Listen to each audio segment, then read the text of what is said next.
Olá, eu sou Rafael Rodrigues e o estudo do Vem Segue-me dessa semana nos mostra que a união do povo do Senhor traz proteção e prosperidade.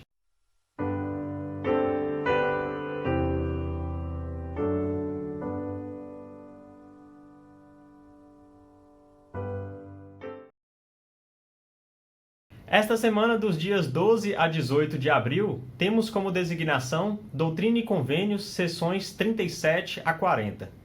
E o tema é: Se não sois um, não sois meus. Aqui claramente vamos ver que o Senhor espera que o povo se reúna como o seu povo do convênio para que estejam mais fortes e protegidos. A sessão 37 começa dizendo que Joseph Smith deveria interromper o processo de tradução, que era a tradução da Bíblia, né, a versão inspirada da Bíblia, e que eles deveriam ir para o estado de Ohio. Era um estado ao lado do estado de Nova York, que é onde estavam, né, em Fayette, e estava a cerca de 400 quilômetros de distância. Então, com certeza, muitas pessoas ouviram aquilo como um desafio, né? Imagino que deve ter sido realmente difícil, porque as pessoas já começavam a enfrentar desafios, né, com relação a serem membros da igreja. Já falamos sobre isso aqui, dificuldades para serem batizados, confirmados e etc. E eles viram essa conclamação do Senhor como mais uma provação, né, como mais um teste à sua fé. Eu imagino que muitos, né, tiveram a oportunidade de conquistar aí alguma segurança, uma propriedade, como por exemplo uma casa própria, né? Aconteceu com a minha família, eu e minha esposa tivemos esse milagre, né, de conseguir um financiamento de uma casa, né? Vamos pagar aí ao longo dos anos, mas eu digo que foi um milagre porque as condições que foram colocadas para a gente, a princípio seriam difíceis, mas depois de um período, né, de espera, né, uma nova proposta apareceu com uma condição realmente milagrosa, né, onde nós fomos muito abençoados e hoje temos a segurança, né, de poder ter nossos filhos e um local para morarmos. Imagino se de repente o Senhor me pedisse para abandonar, né, ou vender com pressa, que a gente sabe que sempre se perde, né, muito valor quando as coisas têm que acontecer com rapidez, ou deixar alugada e viajar por uma longa distância sem saber o que vai encontrar lá na frente. Então realmente é uma situação desafiadora, mas é assim que o Senhor prova a nossa fé, né? Espero que se acontecesse comigo eu tenha, né, a mesma convicção, a mesma determinação que aquele povo teve. Mas na seção 38, né, nos versículos 32 e 33, fica claro o objetivo do Senhor ao pedir que o povo fosse para o estado de Ohio. Ele disse: Portanto, por esta razão vos dei o mandamento de que fosseis para o Ohio.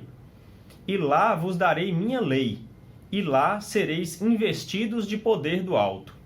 E de lá os que eu desejar irão a todas as nações, e ser-lhes-á dito o que fazer. Eis que tenho uma grande obra reservada, pois Israel será salvo, e guiá-lo-ei para onde eu desejar, e nenhum poder deterá minha mão. Então aquele seria um local onde seria construído um templo do Senhor. Porque quando ele diz que as pessoas seriam investidas de poder do alto, isso significa todos os convênios que o templo nos disponibiliza, né? E é importante que as pessoas pudessem receber todas essas bênçãos, né? Mais na frente ele disse que eles teriam para eles promessas nunca antes conhecidas. Então as pessoas elas iriam provar toda a sua fé e seria uma preparação para que quando o templo, que posteriormente foi construído em Kirtland, pudesse então investir as pessoas com todo esse poder. E mais, ele fala sobre nós estarmos seguros e protegidos, né? Por causa de muitas coisas que iriam ter de rumores de guerras e tudo mais, aquele povo estaria seguro. Então, mais uma vez o Senhor fala aqui nessa designação sobre pregar o Evangelho, sobre o chamado missionário. Acabamos de ler aqui que dali sairiam pessoas a pregar a palavra em todos os lugares. E no versículo 41 ele diz como nós devemos proceder com relação a essa pregação. E que vossa pregação seja a voz de advertência de cada homem a seu próximo, com brandura e mansidão. Então eu sei que quando nós ensinamos, compartilhamos mesmo que seja o nosso testemunho ou conhecimento da doutrina e do Evangelho restaurado de Cristo, devemos fazer com mansidão, né, com o Espírito do Senhor, para que a pessoa que esteja ouvindo essa voz de advertência receba isso de coração aberto, né, e possa estar disposto a dar lugar a essa palavra para que ela possa produzir os frutos necessários. Então, se nós formos com um sentimento de desafio, de embate, né, de discussão, isso não vai resultar em algo bom, né? Algumas pessoas até podem ser convencidas pela dialética, pela capacidade de argumentar de outros, mas isso não dura muito. Sabemos que realmente é o testemunho vindo do Espírito, é a conversão aprofundada que garante que uma pessoa continue no Evangelho e persevere até o fim. Bom, vamos falar sobre James Covell, né? Um homem que era um ministro metodista, ou seja, ele era de uma outra designação há muitos anos, né, que ele já pregava a palavra do Senhor, né? E eu gostei como o Pai Celestial, né, através de Jesus Cristo, disse para ele que ele conhecia James, né? Esse homem ele era conhecido pelo Senhor e esse homem ele tinha feito um convênio com o Senhor de que obedeceria a qualquer mandamento que viesse do Senhor por intermédio do profeta Joseph Smith. Então, ele estava disposto a seguir essas coisas. E aí a revelação de Doutrina e Convênios, seção 39, ela chega no dia 5 de janeiro. Né? Ela foi registrada em 5 de janeiro. E aqui o Senhor diz para James, né, que ele deveria ser batizado. Então ele fala para ele assim, no versículo 7, tenho observado tuas obras e conheço-te.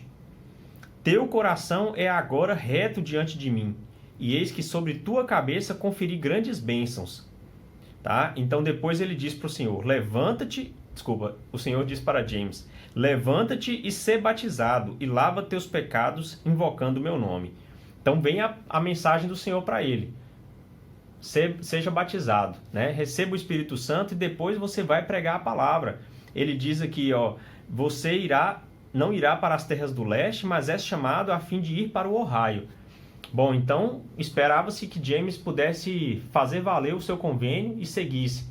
Mas logo no dia seguinte chega a revelação da sessão 40, né, no dia 6 de janeiro, dizendo que James Covell tinha rejeitado a palavra do Senhor, né?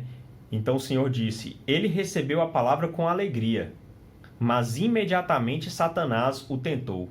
E o temor da perseguição e os cuidados do mundo fizeram-no rejeitar a palavra. Olha só que tristeza, né? Então ele recebeu com grande alegria que ele deveria ser batizado, seria confirmado, receberia o dom do Espírito Santo e iria pregar o Evangelho. Mas no mesmo dia, né, ou no dia seguinte, logo ele foi tentado pelo inimigo, né, porque certamente ele seria um grande missionário, seria um homem forte na história da igreja, e ele foi tentado pelo inimigo, e depois veio o peso das consequências de tudo que envolveria aquela mudança dele, né, de ministro metodista por 40 anos para agora um membro, né, novo na igreja, uma igreja que estava começando, né, e aí ele teve mais temor dessas coisas, né, do que das consequências da palavra do Senhor. E o que me fez refletir também no versículo 3 foi a importância dos convênios, né? O Senhor considera muito os convênios que fazemos com Ele. Ele disse, portanto, quebrou meu convênio e cabe a mim fazer com ele o que me parecer melhor. Então existem consequências do convênio feito, né? Eu conversei uma vez com um homem que disse que ele fez um convênio com o Senhor para que ele pudesse ter um carro. Esse carro serviria para que ele tivesse um emprego que daria o sustento para ele. E em contrapartida, ele iria se esforçar ao máximo, iria dedicar, consagrar aquele veículo para fazer as visitas de mestre familiar, para estar a serviço do próximo. E depois de vários anos que ele tinha conseguido a bênção desse veículo, ele ainda cumpria com esse convênio. E ele prestou vários testemunhos para mim a respeito das bênçãos vindas desse convênio que ele tinha feito com o Senhor. Então, os convênios não são só aqueles formais que nós recebemos por meio de ordenanças na igreja, mas nós podemos fazer outros convênios com o Senhor, né, individualmente, e Ele vai atender se nós formos fiéis. Mas precisamos ser fiéis, pois do contrário, né, as consequências não são claras, mas são conhecidas pelo Senhor. Então, que nós tenhamos convicção de que Ele espera de nós sacrifício, né, fé suficiente para fazermos esforços e sacrifícios e que nós possamos viver e guardar os convênios. Em nome de Jesus Cristo. Amém.